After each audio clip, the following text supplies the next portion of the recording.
हम ज़िला जगदलपुर में योजनाओं और भविष्य के रोड मैप के ऊपर चर्चा करने वाले हैं।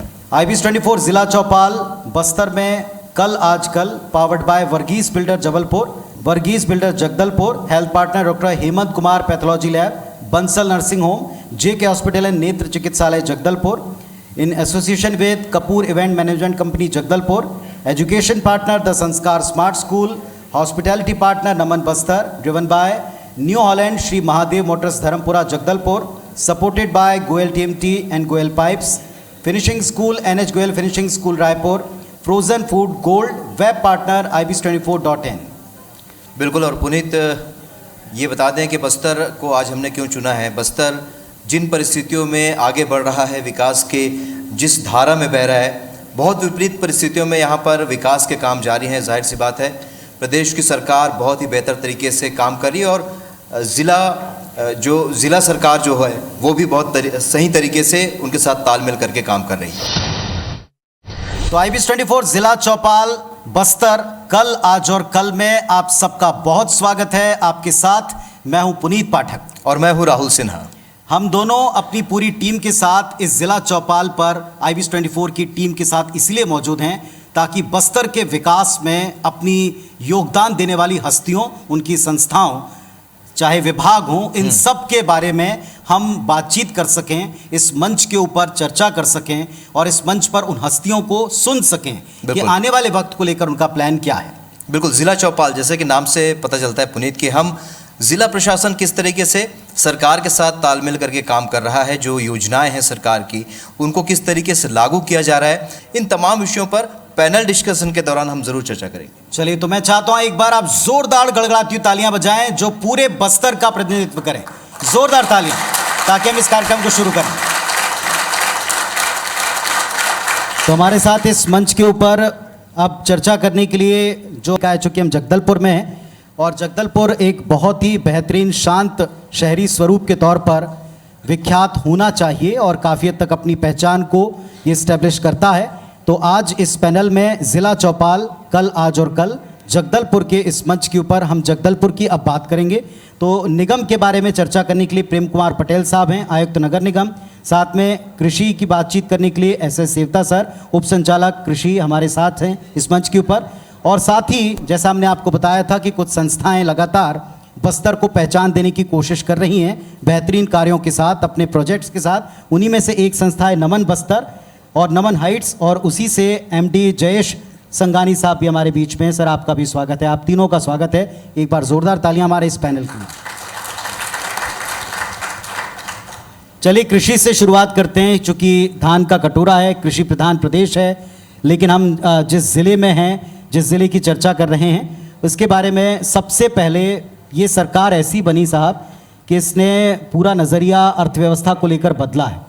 नरवा गरवा घुरवा बाड़ी, इस स्लोगन को लोगों ने जीना शुरू कर दिया है, इसके लाभ देखने शुरू कर दिए। इसी से शुरुआत करते हैं।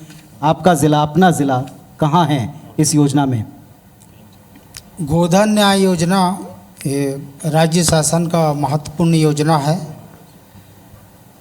जो कि हम रासायनिक खाद की उर्वरता पर निर्भर है। उसको ये हमारा वर्मी कंपोस्ट उत्पाद, जो गोधन का जो उत्पाद है, उससे हमको रासायनिक खाद की जो निर्भरता है उस पर हमको पूर्ति करता है, और एक हम जैविक खेती की ओर अग्रसर होते हैं। हमारे यहाँ अभी जैसे CO साहब इस बारे में चर्चा कर रहे थे, हमारे CO साहब जिला पंचायत, उसमें हमारा लगभग 2 करोड़ का जो शासन के द्वारा जो देय है स्व सहायता समूहों को दिया जा चुका है जी। और ये इसमें उनको हमारे क्षेत्रीय जो भी वहाँ पे एक्टिविटी से जुड़े हैं उनको हम रोजगार उपलब्ध करवा पा रहे हैं। चलिए, एक बार जोरदार तालियां इस योजना के लिए और इसके रिजल्ट्स के लिए जो काफ़ी बेहतर हैं। थोड़ा अब नगरीय निकाय की तरफ चलते हैं। प्रेम कुमार पटेल साहब हैं, आयुक्त नगर निगम जगदलपुर के। पटेल साहब, इस शहर के बारे में हमने सुना है कि जहां सारे देश में स्वच्छ शहरों का एक कंपटीशन चल रहा है, वहां इस शहर ने ड्रेनेज सीवरेज ट्रीटमेंट को लेकर के काफ़ी बेहतर काम पिछले कुछ समय में किया है। थोड़ा सा इसके बारे में बताएं। और इसमें हमने अगर सही सुना है तो आपने स्थान भी एक बनाया, अपना सिक्योर किया है निगम का। पुनीत जी, मैं बताना चाहूँगा कि हमारा जगदलपुर शहर है वो 250 साल पुराना है और इसमें भी लगभग जनसंख्या 1,65,000 है। तो इतने लगभग ये ठीक ठाक शहर है और इतने बड़े शहर के आसपास हमारे पास दलपत सागर जैसे 360 एकड़ जो छत्तीसगढ़ का सबसे बड़ा तालाब है और पूरे दक्षिण का की सबसे बड़ी नदी जो इंद्रावती नदी है और गंगा मुंडा तालाब और छोटे छोटे तालाब हैं। तो जब हम सीवरेज ट्रीटमेंट की बात करते हैं तो जो पहले 1995-2000 तक जो घरों में नॉर्मल हम लोग अपने हिसाब से तालाब में नहाते थे, बोरिंग तालाब वगैरह ऐसा करके, तो ज़्यादा दिक्कत होती नहीं थी। लेकिन जब से आधुनिकता की तरफ चलते जा रहे हैं तो हमारे पास नालियाँ और बाकी सारी चीज़ें बनते जा रही हैं, तो जो घरों का पानी है, सीवरेज का पानी सीधे तालाब और नदी में जाने लगा था, जिसकी वजह से आप देख सकते हैं कि जो हमारा दलपत सागर जो ऐतिहासिक दलपत सागर 250 साल पुराना छत्तीसगढ़ का सबसे बड़ा तालाब है, जिस पे काफ़ी प्रयास किया गया, लेकिन उसके बाद लगभग 250 एकड़ में जलकुंभी से पटा हुआ और ऐसा खाली मैदान टाइप का लगता था। लेकिन जो सीवरेज ट्रीटमेंट प्लांट योजना आई थी अमृत मिशन के तहत और उसमें जिला प्रशासन और बाकी हमसे सहयोग मिला, उसको हम लोगों ने बहुत तेज़ी से कार्य किया और माननीय मुख्यमंत्री जी के हाथों 25 जनवरी 2022 को अभी उसका लोकार्पण हुआ। छत्तीसगढ़ पहला एसटीपी प्लांट लोकार्पित हुआ है और उसके माध्यम से दलपत सागर का जो 3 नालों का पानी और अभी नदियों का भी जैसे 7 नालों का पानी, कुल मिला के शहर का लगभग 70% पानी है, हम जो गंदा पानी जो नदी तालाब को गंदा कर रहा था उसको हम ट्रीट कर रहे हैं।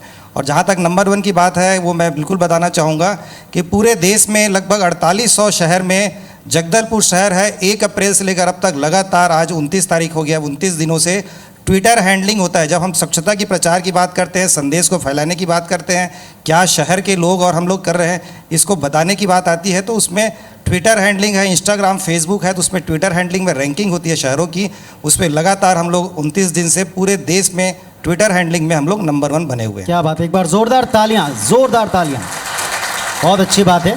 दूसरा, जैसा आपने बताया दलपत सागर का सौंदर्यीकरण और साथ में कुछ ऐसे कैफ़ेज़ को डेवलप किया है जो युवाओं को अट्रैक्ट कर सके, यूथ जुड़ेगा तो विकास अपने आप होगा। थोड़ा इन प्रयासों के बारे में भी बताएं। जी, जैसा कि बताया दलपत सागर है 250 साल पुराना है। जब से जगदलपुर शहर बसा है तब से उस तालाब का निर्माण है राजा दलपत देव जी ने किया था और यहाँ के जो निस्तारी व्यवस्था, पेयजल व्यवस्था है और इरिगेशन के लिए काम आते रहा है। लेकिन आज के समय में वो दलपत सागर है वो पर्यटन का भी केंद्र बन रहा है। लेकिन बीच में काफ़ी अच्छा काम हुआ और 10-15 साल थोड़ा सा दिक्कत हो गई, जलकुंभी वगैरह सब पूरा पट गया था। लेकिन पिछले 2 से 2.5 वर्ष में फिर से इसमें नगर निगम की तरफ से और जिला प्रशासन और हमारे पूरे जनप्रतिनिधिगण में, जिसमें सांसद महोदय हैं, विधायक जी और हमारे मंत्री महोदय का भी काफ़ी योगदान रहा और अलग अलग तरफ से जहाँ जहाँ पर हमको सहयोग मिला और माननीय मुख्यमंत्री जी का भी वहाँ पर 2 बार आगमन हुआ, राज्यपाल महोदया भी आई थी। तो सोचिए इतना महत्वपूर्ण जगह आज के रूप में बन गया है। वहाँ पर आइलैंड को फिर से तैयार करते हुए ब्यूटीफाई किया गया, उसमें पाथवे निर्माण किया जा रहा है, साथ में लाइटिंग है, पेंटिंग है, सीसीटीवी लगाया गया है और पास में जो बस्तर आर्ट गैलरी है उसको भी डेवलप कर रहे हैं, जो पहले कभी पुराना पंप हाउस होता था आज युवाओं के लिए एक सेंटर बन गया है। और पास में जो अपना जो समून चौक है उसको भी बड़ा चौड़ा करके राम मंदिर, कृष्ण मंदिर को भी उभारा गया है। और आने वाले समय में जैसे हम लोग एक और अच्छी योजना ला रहे हैं कि इसका हम लोग जो अंदर में शिव मंदिर को भी आधा काम किए हैं, अभी महाशिवरात्रि बहुत अच्छे से आयोजन हुआ था, उसको भी अच्छे से संरक्षित करके और भविष्य में पूरे तालाब को चारों तरफ उसमें रोड हो, लाइटें हो, पेंटिंग हो और जो घाट वगैरह पूरा डेवलप हो कि एक जो विश्व मानचित्र में या नहीं तो कम से कम भारत के मानचित्र में प्रमुख झील के रूप में स्थापित हो और पर्यटन का केंद्र बने। और एक इसमें कल्पना ये है जो हम निगम और जो बाकी जो लोग हमारे जनप्रतिनिधि जुड़े हैं कि हम जितना उसमें इन्वेस्टमेंट करते हैं उससे लोकल लोगों को काफ़ी रोज़गार उसमें मिलेगा। और क्योंकि केवल वहीं पर जो दुकानें या आसपास नहीं है, पूरे शहर में जितने भी हमारे होटल हैं और बाकी व्यवसाय को भी पर्यटन के माध्यम से बढ़ावा मिल रहा है। एक और प्रोजेक्ट है आपका जो काफ़ी चर्चा में रहा है, वो है गोल बाजार का डेवलपमेंट। जी, अंग्रेज़ों के समय का ऐतिहासिक महत्व का एक ऐसी जगह जो थोड़ी सी शायद व्यवस्थित होने की मांग वर्षों से करती रही, जी, इसको भी आपने कर दिखाया। जी, क्या इसमें प्लानिंग थी और कहाँ तक पहुँचे, क्या पूरा हो चुका है? जी, जो गोल बाज़ार जो हमारा जगदलपुर का बेसिकली अगर देखा जाए तो शहर के विकास का केंद्र माना जा सकता है, क्योंकि पूरा व्यापार व्यवस्था वहीं से चालू हुई थी। तकरीबन ये 125 साल पहले 1899-1900 के आसपास जब गियर यहाँ के एक इंडियन पुलिस सर्विस के अधिकारी थे जो यहाँ पर एडमिनिस्ट्रेटर बन के आए थे, उनके समय पर ऐसा माना जाता है कि बसाया गया, इसीलिए उसको गियर बाज़ार अभी भी कागज़ों में और बहुत सारे लेखों में है। और उसको बाद में क्योंकि वहाँ पर माई जी की गोल परिक्रमा होती है, ऐसा करके उसको गोल बाज़ार का नाम दिया गया है। और उसमें तकरीबन 150 व्यापारी है, पूरे लगभग 3 से 4 पीढ़ी तक व्यवसाय कर रहे थे। पहले प्रमुख बाज़ार था, बाद में जब संजय बाज़ार और मुख्य मार्ग जब डेवलप हुआ तो उसकी महत्ता कम हो गई थी, और उसमें जो कई सारे ऐतिहासिक चीज़ जैसे गेट है और डबरी धूर जी का जो वहाँ पर शहीद स्थल है, गांधी जी की ऐसा माना जाता है कि उनका अस्थि कलश भी वहाँ रखा गया है, और रैला देवी की पूजा होती है। ऐसे 3-4 ऐतिहासिक चीज़ें, वहाँ छोटा कुआं भी है, तो ऐतिहासिक चीज़ें भी हैं और व्यवसाय का केंद्र रहा है। और पूरे जगदलपुर और बस्तर में जो व्यवसाय का सेंटर रहा है, एक सांस्कृतिक केंद्र है, और वहाँ पर बहुत सारी चीज़ें मिल जाती है। तो उसको हम लोग आधुनिक तरीके से, उसमें जो व्यवसायियों को पहले प्रथम तल पे जो ग्राउंड फ्लोर रहेगा उसमें उनको व्यवस्थापन दिया जाएगा, उसके ऊपर और भी दुकानें बनेंगी, और जो मैंने बताया 4-5 जो ऐतिहासिक चीज़ें, उनको हम ऐतिहासिक धरोहर को संजोते हुए उसको बहुत ही अच्छा एक पर्यटन और व्यवसाय का केंद्र बनाने की योजना है, जो कि अब चालू हो गई है, और व्यापारीगण और पूरे जनता का उस पर काफ़ी अच्छा समर्थन मिल रहा है। चलिए एक बार जोरदार तालियां। जो गढ़बो नवा छत्तीसगढ़ है, यहाँ गढ़बो नवा जगदलपुर हम देख पा रहे हैं। नमन बस्तर, सर इसके बारे में थोड़ी सी अब चर्चा करेंगे। हमारे साथ में जयेश साहब मौजूद हैं। जयेश जी, पर्यटन को लेकर अपार संभावनाएं बस्तर में हैं, और अभी जैसा हमारे साथ में इस मंच पर व्यास साहब जुड़े हुए थे, उन्होंने बहुत बेहतरी से बताया कि हम कितना काम शासन के स्तर पर कर रहे हैं, लेकिन आपकी संस्था ने भी इस दिशा में काफ़ी कुछ अचीव किया है और करना चाहती है। आपने इस दिशा में बस्तर को कितना एक्सप्लोर करता हुआ पाया? क्या आप चाहते हैं बस्तर के डेवलपमेंट को लेकर? जय जोहार। जय जोहार महाराज। सबसे पहले तो मैं बस्तर वासियों के लिए गर्व के साथ ही बताना चाहूँगा कि छत्तीसगढ़ का पहला रिसोर्ट नमन बस्तर, और नमन बस्तर जो 2004 से शुरू हुआ था, और ये अभी भी प्रथम ऐसा होटल या रिसोर्ट है जिसमें 90% ग्रीन कवर है। मतलब ये इसकी खासियत है। और सबसे बड़ी इसकी एक और ख़ासियत जो मैं बताना चाहूँगा, जो हमने 2004 से जब से शुरू किया है, हम यहाँ के लोकल्स को, जो यहाँ के हमारे बीच के भाई बंधु, वनवासी भाई बंधु हैं, ट्राइबल्स हैं, उनके रोज़गार के लिए जो है हम उसमें प्रयासरत रहते हैं। और इसी कड़ी में हमने जो उस समय हमने जो एम्प्लॉयमेंट और ट्रेनिंग मॉडल स्टार्ट किया था, वो आज भी चालू है। और हमारे पास 90% एम्प्लॉयज़ जो लोकल्स हैं, ट्राइबल्स हैं, जिनको हम ग्राउंड लेवल की ट्रेनिंग देते हैं, और वो आते हैं गांव से बिना कुछ जाने, उनको हम अपने माहौल में ट्रेनिंग देते हैं। उसके बाद में ज़रूरत पड़ने पर उनको बाहर ले जाके दूसरी होटल्स दिखाते हैं, दूसरे शहर ले जाते हैं, ताकि वो अपने विजन को डेवलप कर सकें और जान सकें कि हॉस्पिटैलिटी क्या है। नो डाउट अभी शासन प्रशासन बहुत अच्छा कार्य कर रहा है टूरिस्ट सर्किट्स बनाकर, और ये हम सभी जानते हैं कि टूरिज़्म जो है तभी डेवलप माना जाता है जब बाहर से टूरिस्ट आके लंबा स्टे करे। तो उस विषय में हमारे नमन बस्तर ने और नमन हाइट्स ने बहुत बड़ा अचीवमेंट लिया है कि आज हम देश विदेश से सारे टूरिस्टों को या बिज़नेस टूरिस्ट को, बिजनेसमैन, कॉर्पोरेट हाउसेस को हम यहाँ होस्ट कर पा रहे हैं, एक अच्छे स्टैंडर्ड की सुविधा दे पा रहे हैं। और इस सब के लिए माध्यम बनाए हमारे लोकल्स जो हैं, वो हमको सपोर्ट करते हैं, जो आते हैं और डायरेक्टली इनडायरेक्टली जो हमारे साथ जुड़ते हैं, उनको लिए हम ट्रेनिंग्स मॉडल भी बनाते हैं। उसके बाद में हमको एम्प्लॉयमेंट भी देते हैं, और ज़रूरत पड़ने पे ट्रेनिंग करने के बाद में बाहर जाना चाहते हैं तो बाहर प्लेसमेंट भी करते हैं। तो हमारे द्वारा ट्रेन के बहुत सारे बच्चे चित्रकूट में, माझीपाल में काम कर रहे हैं, या बॉम्बे में काम कर रहे हैं, रायपुर में काम कर रहे हैं। तो ये हमें बहुत गर्व महसूस होता है कि हम जो इस पर्यटन के व्यवसाय को इस दिशा पे ले जा सके और एक अपनी पहचान बना सकें। चलिए एक बार जोरदार तालियां, न केवल नमन बस्तर के लिए बल्कि बस्तर के लिए काम करने वाली हर उस संस्था के लिए जो इसी सोच के साथ आगे बढ़ रही है कि हमें इस इलाके को आगे बढ़ाना है, इसकी सही पहचान, वास्तविक पहचान बनाना। जिस तरीके से हम कृषि को लेकर बात कर रहे थे सेवता साहब, एक प्रोजेक्ट है जिसकी महत्ता अब लोग समझ रहे हैं, मिलेट मिशन। इसको लेकर के बहुत चर्चाएं हैं, और ये आज के समय के आधुनिक लोगों की बीच में बड़ा पॉपुलर हो रहा है मिलेट्स। इस मिशन के बारे में बताएं, क्या काम आप और विभाग यहाँ कर रहा है?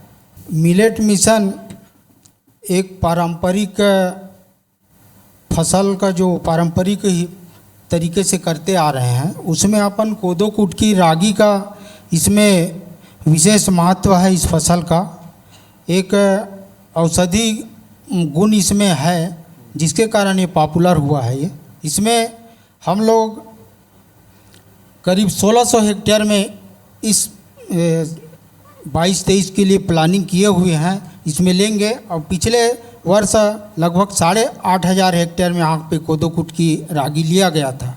अभी वर्तमान में हमारे रबी में 158 हेक्टेयर में रागी का बीज उत्पादन कार्यक्रम किया गया है। जो कि बहुत अच्छा स्थिति में है अभी। और हम यहाँ के कोदोकुट की रागी का जो रकबा बढ़ाना है, उसमें हम रागी में जो विद्युत उत्पादन अभी जो कर रहे हैं, उसमें हम आत्मनिर्भर हमारा ज़िला होगा, और जो विद्युत उत्पादन होगा उसमें हम दूसरे ज़िलों को भी दे पाएंगे, यहाँ आपूर्ति कर पाएंगे। इसलिए ये जो फसल जो है पुराने फसल है, जो कि यहाँ के लोकेलिटी बस्तर संभाग में भी इसका फसल पूरा लिया जाता है, जो कि काफ़ी अच्छा है। और ये अभी इसमें छात्रावास पोषण सुपोषण के हिसाब से उसको शासन के द्वारा इसको ऐड किया जाना है, जो कि छात्रावास हो गया और आंगनबाड़ी है, जिसमें इस पोषण को समाहित करना। फसल बहुत पुरानी है और ये पारंपरिक है, लेकिन अब इसका आधुनिक हम कह सकते हैं चस्का लोगों को दोबारा से लगा है। बस दोबारा से लोग, तो क्या हम इसको इस आधुनिक स्वरूप में पहुंचा पा रहे हैं? क्योंकि अब इसकी ज़रूरत है। फसल पुरानी है पर स्वरूप नया चाहिए। हाँ, हम इसके लिए वही 16,000 से ज़्यादा हेक्टेयर का हम लोग प्लानिंग किए हैं जी। इसमें नए बीज का भी हम लोग यहाँ पे उपलब्ध करवा रहे हैं, मांग किए हुए हैं, कुछ आया है, वितरण हो रहा है। हम किसानों का सेलेक्ट कर रहे हैं, जो किसान क्षेत्र में जो इस फसल को लगाते हैं उन किसानों को चिन्हांकित कर रहे हैं, और इसका हम रकबा को भरपूर बढ़ाएंगे और इसका उत्पादन काफ़ी अच्छा आएगा, ऐसा हमारा मानना है और सोचना है। चलिए, तो प्रदेश के मुख्यमंत्री ने भी इस योजना को प्रमोट किया और इसको एक आने वाले वक्त की डिमांड के तौर पर, चैलेंज के तौर पर लिया है। एक बार जोरदार तालियां इस सोच के साथ आगे बढ़ने के लिए कि आने वाले वक्त के लिए आप अभी से क्या शुरुआत करें, चाहे वो फिर हम कॉफ़ी को लेकर देखें, पपाया को लेकर देखें, या फिर इस मिलेट मिशन को लेकर के देखें। जयेश जी, जो अभी हम सुन रहे हैं, जैसा आपने कहा कि बड़ा इंपॉर्टेंट पॉइंट आपने कहा कि साहब लोग यहाँ आएँ और आने के बाद में स्टे करें, ये आपकी संस्था का मोटिव है। पर स्टे करने का तरीका बदल गया है। अब लोग होम स्टे को पसंद कर रहे हैं, इंडिविजुअल यूनिट में कुदरत के और ज़्यादा निकट, और जिस हेरिटेज की बात कर रहे हैं उसे करीब से देखना समझना चाहते हैं। उस दिशा में भी आप काम कर रहे हैं? इस दिशा में हमारी संस्था ने अभी तक कोई डायरेक्ट पहल नहीं की है, परंतु आज से 10 साल पहले हमने एक प्रयास किया था, परंतु उसके बाद माहौल अनुकूल नहीं होने से उस प्रयास को आगे नहीं बढ़ाया। मैं बड़े गौरव के साथ बताना चाहूँगा कि हमने सेलिब्रिटी शेफ गॉर्डन रामसे जो है इंटरनेशनल ब्रिटिश के हैं, उनको हमने होस्ट किया था, और वो डायरेक्ट चार्टर प्लेन से हमारे बस्तर के गांव में चापड़ा चीटी की शूटिंग करने के लिए आए थे। और वहाँ पे हमने एक जगह ली है रिसोर्ट डेवलपमेंट के लिए, जो यहाँ से लगभग 40-45 किलोमीटर दूर है, परंतु उसके बाद में वो कार्य जो है अधूरा रह गया। हाँ, उसमें कोई शक नहीं है कि आज जो प्रशासन कर रहा है, शासन कर रहा है होम स्टे के लिए, वो बहुत अच्छी पहल है। सबसे बड़ी खास बात ये देखने को मिली कि गांव में लोगों में जागरूकता आई है, टूरिज़्म को लेकर एक बहुत पॉजिटिव सोच बनी है। पहले टूरिज़्म को लेकर पॉजिटिव सोच नहीं हुआ करती थी, परंतु इस कार्यकाल में पिछले 2-3 सालों में जो हम देख रहे हैं, बहुत अच्छी सोच बनी है लोगों के अंदर में, खासकर गांव के अंदर में। और अब लोग जानने लगे हैं कि अपने कल्चर को कैसे शोकेस करना है, अपने खान पान रहन सहन को कैसे बचा के रखना है, और ताकि हम उसको टूरिस्ट को अट्रैक्ट कर सकें। ये हमें बहुत ही मतलब अच्छी सीख मिली है जो समय के साथ में। तो इस वास्ते में हम चाहूँगा कि आने वाले दिनों में हम इस संस्था के द्वारा कुछ न कुछ ऐसा प्रयास करने के इच्छुक हैं कि हम स्टेज को और बढ़ावा दे सकें। और इसके लिए जो ट्रेनिंग दी जा रही है शासन प्रशासन की बहुत अच्छी है, इसमें अगर ज़रूरत पड़ेगी तो हमारा योगदान भी रहेगा, जिसके लिए हम तैयार हैं, स्किल डेवलपमेंट के माध्यम से हम करना चाहेंगे। जय जी, अब जब कोविड के बाद आप देखते हैं ना, तो कोविड के बाद अब लोग थोड़ा शांत प्रदेश, थोड़ा जहाँ बहुत भीड़ भाड़ नहीं हो, उस जगह को पसंद करते हैं। बस्तर के लिए आपको नहीं लगता कि पहले से ज़्यादा बेहतर माहौल है, इसको एक्सप्लोर किया जा सकता है? बिल्कुल सही बात है। जैसे कि हम देख रहे हैं कि आजकल ट्रैवलिंग भी लोग दूर दूर तक जाना पसंद नहीं कर रहे हैं, परंतु अपने आसपास की जगह ढूंढ रहे हैं। तो इसी दिशा में अब हमारे पास में आसपास के मार्केट से लोग बड़ी सिटी से आना शुरू हो चुके हैं। जैसे रायपुर, विशाखापट्टनम से लोग आते थे, अब हैदराबाद कनेक्टिविटी बहुत अच्छी हो गई फ्लाइट सी, तो वहाँ से भी लोग आना शुरू हो गए हैं। साथ साथ में जो है नागपुर से भी लोग आना शुरू हो जाते हैं। और हैदराबाद चूँकि इंटरनेशनल एयरपोर्ट है, तो इस बार हमको अभी से नवंबर दिसंबर की इंक्वायरीज आनी शुरू हो गई इंटरनेशनली। तो कोविड के बाद जो है बस्तर का रुझान फिर से बढ़ा है, और जो यहाँ की पॉजिटिव चीज़ें हैं वो हाईलाइट होनी शुरू हो गई है। पटेल साहब, अब आने वाले वक्त को लेकर के आपकी प्लानिंग क्या है? क्योंकि देखिए, आपने बताया कि आप पुरस्कार भी प्राप्त कर रहे हैं और आपने पुराने प्रोजेक्ट्स को बहुत अच्छी तरह से नई अप्रोच के साथ डील किया है। What next? अब आगे जगदलपुर को लेकर आपकी क्या प्लानिंग? जी, जगदलपुर की जो मतलब हमारे बेसिकली जो नगर निगम में बजट और जो हमारे एक योजना तैयार की जाती है, और उसमें हम लोग पिछले 2 साल से जो गढ़बो नवा जगदलपुर कॉन्सेप्ट लेके चल रहे थे, उसमें लगभग आधे प्रोजेक्ट पूरे हो चुके हैं और उसमें जो नए जो प्रोजेक्ट्स बचे हैं उसमें हम लोगों ने जैसे बड़े बड़े काम तो ठीक ठाक अच्छे कर लिए, लेकिन हमारे पास जो अगली योजना है कि जो छोटे छोटे जो काम होते हैं जैसे कि छोटी नालियाँ रोड है, उसको भी हम लोग अभी आधी जैसे रोड की स्वीकृति हो गई, आगे हम लोग छोटे और जो है वो सब चीज़ों को, ताकि बेसिक सुविधा है वो पब्लिक तक पहुंचती रहे।